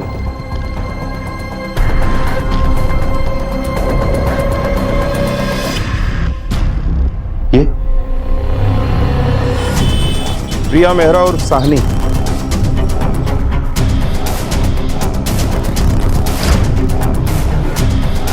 आपको हमारे साथ थाने चलना होगा, कुछ सवाल पूछने हैं। आप पहचानती ही नहीं? जी। तो आप उसी कॉलेज में पढ़ती थी जिस कॉलेज में ये पढ़ाते थे? जी। तो आप इनके एक्सीडेंट के बारे में भी जानती थी? नहीं, वो कुछ दिन पहले न्यूज़पेपर में खबर आई थी तो उससे पता चला था। फिर तो बड़ा दुख हुआ होगा आपको। उनके मरने से पहले तक कहीं आप दोनों के बीच? ऐसा कुछ भी नहीं था सर, वो तो कॉलेज का एक फेज था, स्टूपिड टीनेज रोमांस, जो कॉलेज के साथ ही खत्म हो गया। फिर मैं दिल्ली आ गई अपने मम्मी पापा के पास, और उसके बाद मेरी शादी हो गई। मेरा हरविंदर से कोई लेना देना नहीं। Are you sure? क्योंकि प्रोफेसर सिंह कुछ महीने पहले ही दिल्ली शिफ्ट हुए थे और उनके जानने वालों को पक्का यकीन था कि वो आप ही के लिए दिल्ली शिफ्ट हुए। पक्का आप दोनों के बीच में कुछ नहीं था? एक ही शहर में रहने के बावजूद आप एक दूसरे के कांटेक्ट में नहीं थे? बड़ा मुश्किल है ना इस बात पे यकीन करना।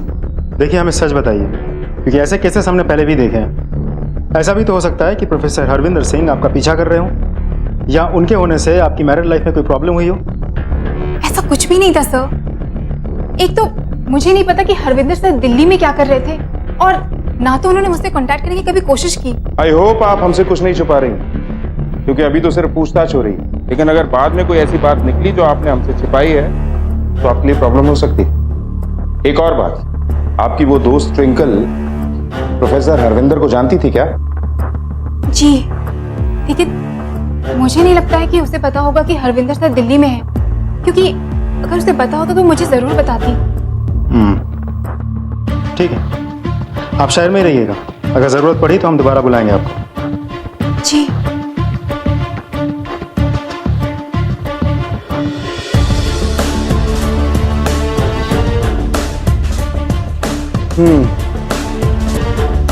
गाड़ी का जाली नंबर। प्रिया के मुताबिक ट्विंकल हरविंदर को जानती थी, लेकिन ट्विंकल ने एक बार भी नहीं कहा कि मरने वाला जाना पहचाना था। यस सर, कुछ तो गड़बड़ है। ये प्रिया हमें आधी बात ही बता रही। ट्विंकल का एग्जैक्टली उसी वक्त उस जगह पे होना हो, ट्विंकल भी इस मामले में इन्वॉल्व।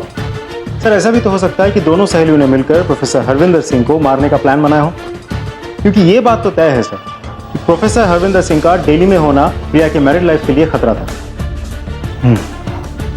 गुप्ता ये देखो, प्रोफेसर के कॉल रिकॉर्ड्स, इसमें प्रिया और ट्विंकल का नंबर कहीं भी नहीं, सिर्फ यही एक नंबर है जिससे वो प्रोफेसर रेगुलर टच में था। पता करो कि ये नंबर किसका है और इसकी लोकेशन भी निकलवाओ। Yes sir. गुप्ता सर, गाड़ी चलाने वाले का जो स्केच बनवाया था उसका क्या प्रोग्रेस है? सर अभी भी ढूंढ रहे हैं, लेकिन उससे मिलते जुलते कुछ लोगों को राउंड अप किया है और कुछ एक का तो क्रिमिनल रिकॉर्ड्स भी है। गुड, एक काम करो, ट्विंकल को पहचान के लिए बुलाओ और लाइन अप की तैयारी करो। Yes sir. पुलिस के पास एक तस्वीर के कई टुकड़े थे, लेकिन इन टुकड़ों को जोड़ना नामुमकिन बनता जा रहा था। गुनहगार तक पहुंचने के लिए ये जरूरी था कि पुलिस सबसे पहले हत्या का कारण स्थापित करे, और इस कारण के अभाव में पुलिस के सामने एक ऐसा गतिरोध उभर चुका था जिसे लांघना लगभग असंभव हो रहा था। इस बीच ट्विंकल बेहद ही तकलीफदेह स्थिति में जी रही थी। अब वो पुलिस की मदद करने में असमर्थ थी। साथ ही ट्विंकल के परिवार वाले भी इस बात से चिंतित थे कि हमेशा खुश रहने वाली उनकी बेटी अचानक चुप और गुमसुम हो चुकी थी। लेकिन एक बात तो तय थी कि इस मामले से जुड़ा कोई ना कोई व्यक्ति अपने अंदर एक ऐसा सच छुपाए हुए था जो शायद इस गुत्थी का ताला खोलने की चाबी थी। सर, इन्वेस्टिगेशन डगमगा रही। उस नंबर का क्या हुआ जो प्रोफेसर के सेल रिकॉर्ड से मिला? सर, ज्यादा कुछ तो नहीं पता चला, लेकिन इतना पता चला कि वो नंबर भी प्रोफेसर हरविंदर सिंह के नाम पे ही है। और उसकी लोकेशन? सर, अलग अलग लोकेशन, पब्लिक स्पॉट्स, कोई पैटर्न नहीं है, कोई पर्टिकुलर एड्रेस नहीं है। लेकिन उससे एक बात तो साबित होती है कि प्रोफेसर किसी न किसी के तो रेगुलर टच में था। दूसरी बात जो आज सामने आई, ट्विंकल को मिल रही धमकी से यह साबित होता है कि ट्विंकल और भी कुछ जानती है, जो या तो वो भूल रही है या हमसे कुछ छिपा रही है। हे, लगता है 12 तक। ओए चलो यार, लड़के वालों को भी टशन देना है। जल्दी जल्दी चलो, हरी अप। ट्विंकल, मैं अभी आई। हाँ,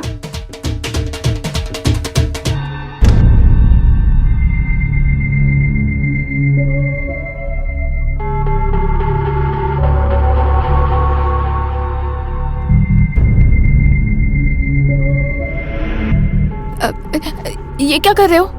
स्टॉप, वहीं रुको। मैं ये क्या कर रहे हो? नहीं, रुको, एकदम चुप। रुको। इस खौफनाक घटना के बाद पहले से ही सहमी हुई ट्विंकल की मानसिक स्थिति अब और भी बदतर हो रही थी। लेकिन ट्विंकल के परिवार के आक्रोश के बावजूद भी पुलिस पूरी मेहनत से इस केस की तहकीकात में जुटी रही। पुलिस एक बात जान गई थी कि उनके पहरे के बावजूद भी इस घटना का होना इस बात का संकेत था कि दोषी घर के अंदर का ही कोई व्यक्ति है। इस बीच कई कठिनाइयों के बावजूद भी परिवारजनों की जिद और समर्थन के चलते ट्विंकल की शादी हो गई। अब जहां ट्विंकल राहत और चैन भरी नींद की उम्मीद कर रही थी, वहीं पुलिस दिन रात एक करके पूरी ताकत के साथ दोषी को पकड़ने में लगी हुई थी। और आखिरकार उन्हें बढ़त हासिल हुई, लेकिन एक अनपेक्षित स्रोत द्वारा। बस यही सच है सर। जान सकता हूँ अचानक आज आपको ये सच बोलने की जरूरत क्यों महसूस हुई? अपने आप को बचाने के लिए या किसी और को? एक्चुअली सर, मेरे हस्बैंड चाहते हैं कि मैं सारी बातें सच बता दूं, और आज तक वो सिर्फ मेरे कहने पे चुप थे। आई नो सर, ये सब मुझे बहुत पहले बता देना चाहिए था, लेकिन ट्विंकल मेरी बहुत अच्छी दोस्त है, और अगर ये सच्चाई सामने आती तो उसकी शादी टूट जाती, और उस वक्त मैं खुद ही डिलेमा में थी। मैं क्या करती सर? और ट्विंकल भी तो खुद। ये क्या है? तुझे पता था कि मरने वाले हरविंदर सर है, और वो दिल्ली में क्या कर रहे थे? कहीं तो फिर से पागल है क्या प्रिया? ये सब तो मुझे पता भी नहीं था। My life is just perfect, मैं क्यों ये सब करूंगी? जब एक्सीडेंट हुआ तब सब कुछ इतनी जल्दी में हुआ, और उसके बाद मैं बेहोश हो गई थी ना। ट्रस्ट मी, मुझे तो ये भी नहीं पता था कि वो हरविंदर सर थे। इनफैक्ट मुझे ये भी नहीं पता था कि हरविंदर सर दिल्ली में है। प्रिया प्लीज, तो ये सब किसी को मत बताना। यू नो ना, पूरब कैसे ही जस्ट ओवर पोसेसिव। उनको ये सब पता चल गया ना तो सब कुछ कैंसिल कर देंगे। Just leave me please Priya, I just beg you please. और कॉलेज में जो अफवाह थी, वहां तो प्रोफेसर के साथ सभी ने आपका नाम लिया था। दरअसल बात यह है सर, मैं हमेशा ही बहुत ही ज़्यादा ओपन माइंडेड रही हूँ, और मेरी दोस्ती कई लड़कों के साथ थी, क्योंकि मैं बहुत ही मॉडर्न और काफ़ी प्रैक्टिकल फैमिली से बिलोंग करती हूँ, जबकि ट्विंकल की फैमिली बहुत कंजर्वेटिव है। और इसके बाद जब प्रोफेसर को हमारे हॉस्टल रूम में 2-3 बारी आते हुए देखा, तो सभी को यही लगा कि उनका अफेयर मेरे साथ चल रहा है, क्योंकि ट्विंकल की इमेज तो बहुत ही सुलझी हुई और बहुत ही स्टूडियस लड़की की थी। उस पे तो किसी को शक हो ही नहीं सकता था।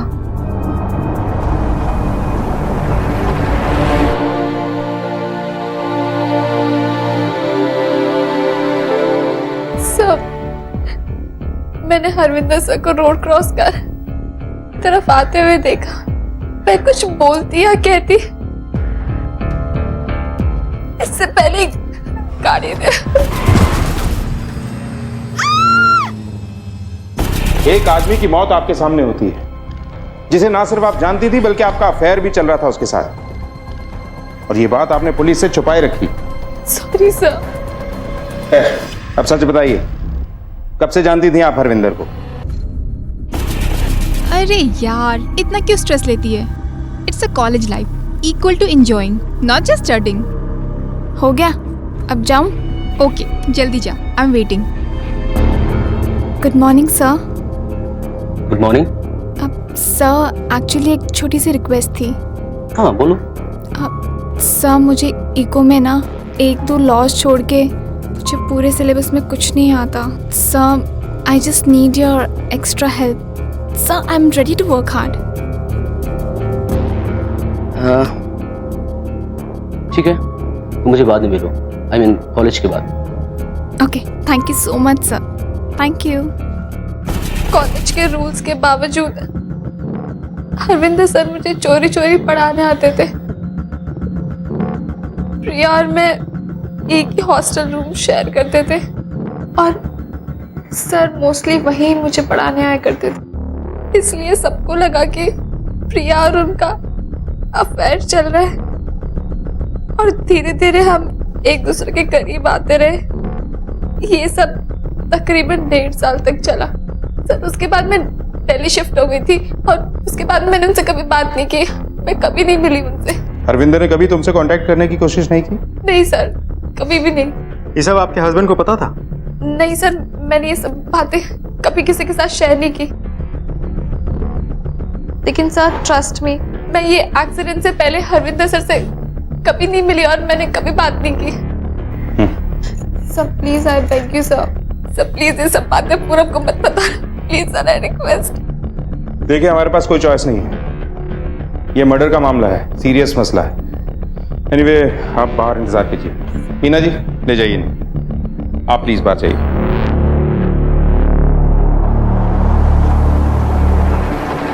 आप ट्विंकल और हरविंदर के अफेयर के बारे में जानते हैं? अफेयर? कॉलेज के दौरान ट्विंकल का प्रोफेसर हरविंदर सिंह के साथ अफेयर चल रहा था। अब हरविंदर सिंह को तो जानते ही होंगे आप? नहीं sir. Hit and run, I mean murder case का विक्टिम। आपके सामने तो मौत हुई थी, नहीं पहचाना? हाँ, लेकिन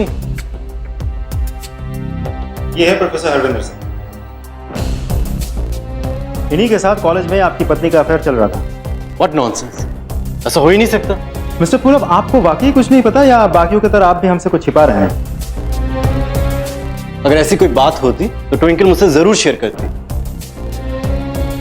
सॉरी, आप गलत बोल रहे हैं। लेकिन हमें बताया अभी, और ये भी बताया कि कॉलेज के बाद उसका हरविंदर सिंह के साथ कोई कांटेक्ट नहीं था। और अब आप ये कह रहे हैं कि आप इस सब के बारे में कुछ नहीं जानते। अब आप दोनों सच बोल रहे हैं या झूठ, ये भी जल्द पता चल जाएगा।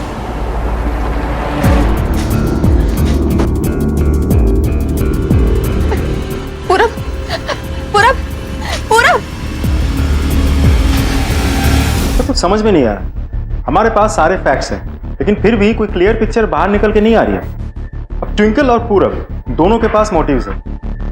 पूरब को इस रिश्ते के बारे में पता ही नहीं था और ट्विंकल तो खुद ही गवाह है। जरूरी नहीं कि दोनों सच बोल रहे हो। इन कॉल रिकॉर्ड्स की माने तो एक्चुअली ट्विंकल सच बोल रही है। दिल्ली आने के बाद प्रोफेसर हरविंदर का ट्विंकल से कम फोन पे तो कोई कांटेक्ट नहीं हुआ, सिवाय इस पहले कॉल को छोड़ दें। मेरे ख्याल से हमें ट्विंकल और उसके पति पर नजर रखनी चाहिए। एक्सीडेंट होने के 1 महीने पहले के दोनों के कॉल रिकॉर्ड से करवाओ, फिर देखता हूं क्या करते हैं। सर, एक रिपोर्ट आई है गहनों की चोरी की। तो दर्ज करो रिपोर्ट। सर, चोरी ट्विंकल शर्मा के घर से हुई है। तो आपका मतलब है कि चोरी शादी के दौरान हुई थी? जी। और आपको पता था, फिर भी आपने रिपोर्ट नहीं लिखवाई? सर, पहले इस हिट एंड रन केस की मर्डर। जी, मर्डर। सब वैसे ही घर में इतनी टेंशन चल रही है, पुलिस का आना जाना, गैस भी जान गए थे कि कुछ ना कुछ चल रहा है। इस सब के बीच हम एक और नया बखेरा नहीं चाह रहे थे, इसीलिए हमने रिपोर्ट नहीं लिखवाई। हम तो ट्विंकल के ससुराल भेजने के लिए सारा सामान ठीक कर रहे थे, तभी पता चला कि कुछ गहने गायब है।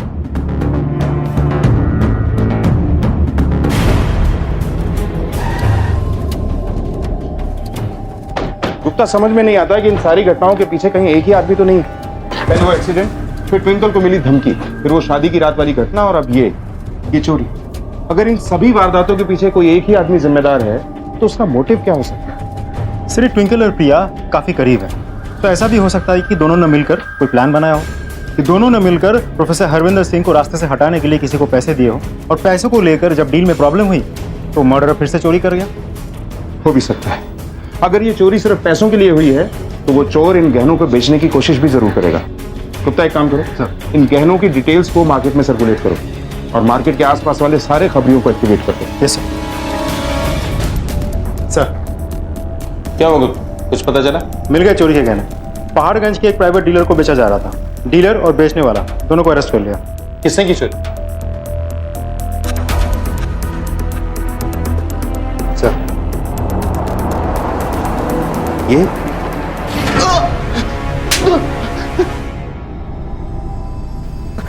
सुन, अभी भी बहुत यंग है तू, पूरी जिंदगी सामने पड़ी है तेरी, इसीलिए जो कहने जा रहा हूं ना, एडवाइस समझ के सुन ले। हमें पता है कि ये सब कुछ तूने अकेले नहीं किया।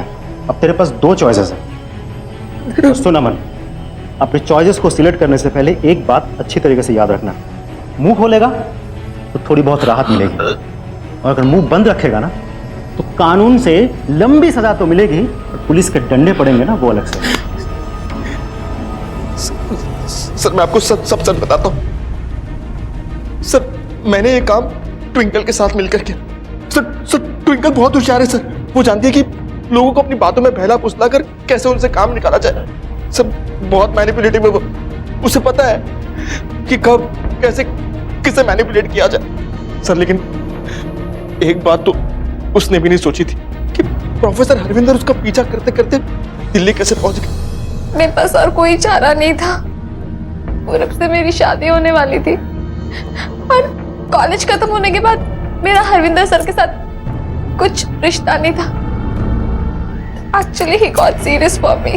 सब कुछ छोड़ छाड़ के मिले दिल्ली आ गया और कॉलेज के रिकॉर्ड से उन्होंने मेरा एड्रेस भी निकाल लिया। उसके बाद उन्होंने मुझे कांटेक्ट करना शुरू किया। और फिर तुमने यहाँ भी उसके साथ अपना अफेयर जारी रखा। कहाँ परेशान थी सर, वो तो एंजॉय कर रही थी। एक तरफ हमारे सामने झूठा रोना रोती कि हरविंदर दिल्ली पहुंचकर उसे तंग कर रहा है, परेशान कर रहा है, और दूसरी तरफ सर उसके साथ घूमती थी, टाइम पास करती थी, पार्टियां करती थी। मुझे तो पहले ही समझ जाना चाहिए था, उसे यही सब चाहिए। हरविंदर उसके पीछे जो पागलों की तरह घूमता था, जो पागलों की तरह प्यार करता था, सब काम काज छोड़कर उससे पीछे पीछे घूमना, उसे वही पसंद था सर। और सर हरविंदर भी पागल था उसके पीछे। सर मैं कह रहा हूं मेरी कोई गलती नहीं है, ये सारी गलती ट्विंकल की। ट्विंकल ने उसके दिल में झूठा प्यार जगाया, झूठी उम्मीद जगाई। तुमने उसे बढ़ावा दिया, उससे मिलती रही उस दिन तक जब तुम्हारी पूरब से सगाई हुई। बोलो ट्विंकल, मैं तीसरी बार नहीं पूछूंगा, और जब मैं सवाल पूछना बंद करूंगा ना, इनका डंडा चलेगा। फिर जिन उंगलियों में तुमने हीरे पहन रखे हैं ना, उन्हें तोड़ने के लिए इन्हें 10 सेकंड भी नहीं लगेंगे। ये सर आप ठीक बोल रहे हैं। गुड, फिर उस दूसरे नंबर से तुम प्रोफेसर के टच में रहेंगे। सर मैं तो सिर्फ उनके साथ फ्लर्ट कर रही थी, लेकिन मेरा उनके साथ शादी करने का कोई इरादा नहीं था। उनकी तो एज भी कितनी बड़ी थी। या यूं कह लें कि पैसे वाले नहीं थे। नो सर, एक्चुअली पूरा बस परफेक्ट, इसलिए मम्मी पापा ने हमारी शादी फिक्स की थी।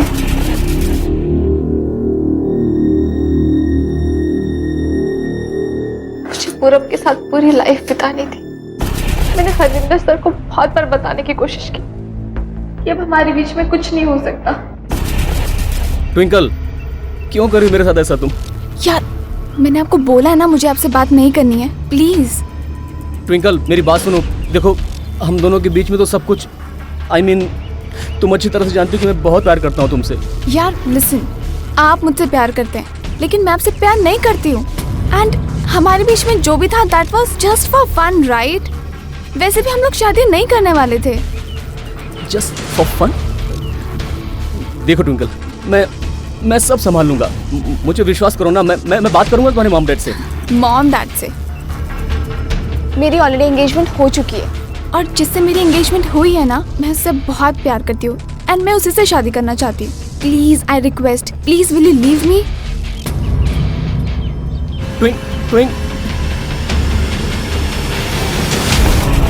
ऐशो आराम की जिंदगी चाहिए थी बस उसे, और कुछ नहीं। पता नहीं उसने हरविंदर को क्या क्या झूठे सपने दिखाए। उसके मॉम डैड तो प्रोफेसर को खड़ा भी नहीं करते। फिर ट्विंकल ने मुझे बताया कि प्रोफेसर हरविंदर उसे बार बार फोन करके तंग कर रहे थे, धमकियां दे रहे थे, ब्लैकमेल कर रहे थे कि वो उसके मॉम डैड और पूरब को सब कुछ बता देगा। आखिर में उसके पास कोई चारा नहीं बचा, और फिर उसने मेरे सामने एक प्रपोजल रखा। क्या बोला था? अमन, मैं क्या बोल रही थी कि यार ये हरविंदर की वजह से ना बहुत प्रॉब्लम्स हो रही हैं यार। तो सब कुछ खत्म हो जाएगा। मतलब? मेरी बात सुन, मैं क्या सोच रही हूँ कि इस हरविंदर को ना खत्म कर देते हैं। Let's just finish him. Twinkle, are you mad? तू क्या पागल हो गई है? यार ऐसा थोड़ी होता है यार। मेरी बात तो सुन, एक बार मेरी पूरब से शादी हो गई ना तो हमारे पास बहुत सारे कॉन्टैक्ट्स आ जाएंगे यार, और बहुत सारे पैसे। कब तक तू अपनी फ्रेंड्स की गाड़ी चलाता रहेगा? आई एम श्योर तेरा ये हमेशा से विश है ना कि तू अपनी खुद की कार ले। मैं प्रॉमिस करती हूँ मैं तुझे ना एक नई कार गिफ्ट करूंगी। तू मेरा बेस्ट फ्रेंड है ना अम्मू। ट्विंकल स्टिल यार, ये गलत है यार। ये कैसे होगा? किस प्रॉब्लम में फंसा रही है मुझे? प्लीज आई रिक्वेस्ट यार, प्लीज हम दोनों की लाइफ का सवाल है, जस्ट प्लीज सोच लेना यार एक बार। चल ठीक है, मैं तेरा काम कर दूंगा, लेकिन तुझे भी वहां होना पड़ेगा। अगर इतना बड़ा गेम खेलना है तो साथ में खेलेंगे। अगर जीतेंगे तो साथ साथ, लेकिन अगर फंसे ना ट्विंकल, बाय गॉड मैं अकेले नहीं फंसने वाला। मैं तेरा नाम भी ले लूंगा, मैं कह रहा हूँ पहले से। साथ में फंसाऊंगा मैं तुझे भी। रिलैक्स, मैं वहां पे तेरे साथ रहूंगी, एंड मैं तुझे बता रही हूँ हम लोग फंसेंगे नहीं, साथ में जीतेंगे। हाँ चलते हैं। फिर हमने एक प्लान बनाया और उस दिन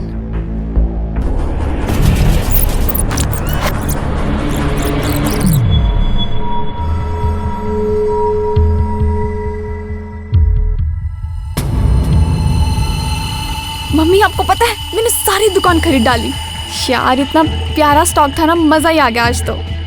हाँ मैं आती ना आपको सब कुछ पहन के दिखाऊंगी। हाँ मम्मी टाइम पर आऊंगी।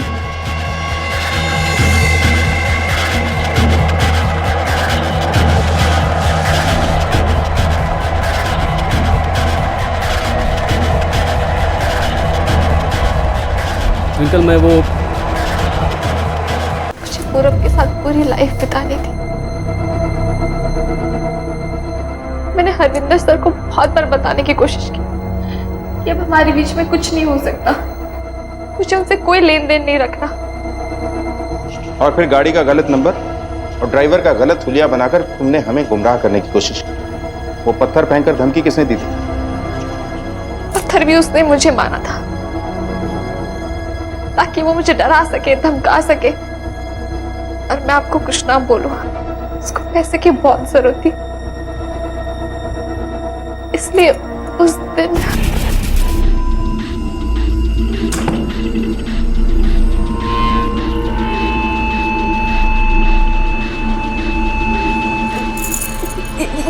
ये क्या कर रहे हो? हाँ पागल हो गया है क्या है ये सब? अमन तो कैसे मत कर, मम्मी पापा को पता चल जाएगा कि तूने चोरी।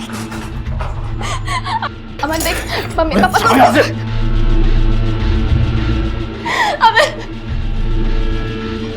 दौलत और चकाचौंध के चक्कर में तुमने अपनी और अमन दोनों की जिंदगी बर्बाद कर ली। इतनी हिम्मत कहां से मिली है इतना बड़ा गुनाह करने की? डर नहीं लगा तुम्हें? समझ नहीं आता कि तुम्हारी किस बात पे हैरान, तुम्हारी बेवकूफी पर या तुम्हारे लालच पर। तुम कितनी भी तैयारी करती, कुछ भी करती, लेकिन पकड़ी जाती। याद रखना, क्राइम डज नॉट पे, समझी? तुम और तुम्हारा लालची दोस्त अपनी जिंदगी को जितना आसान बनाने की कोशिश कर रहे थे ना, अब ये उतनी ही मुश्किल होने वाली है। Get ready.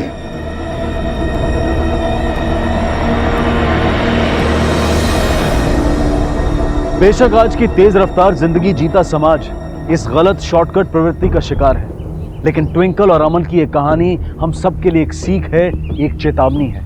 ट्विंकल और अमन की ही तरह प्रोफेसर हरविंदर सिंह भी लालच के शिकार थे।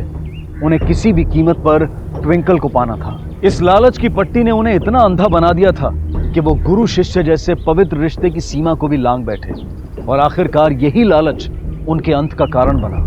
सदियों से चली आ रही ये सीख आज भी उतनी ही सत्य है, उतनी ही कारगर है। बुरे काम का अंत हमेशा बुरा होता है। इसी विचार के साथ अब मैं अनूप सोनी आपसे विदा लेता हूं। फिर मुलाकात होगी अगले एपिसोड में जुर्म की एक और कहानी के साथ।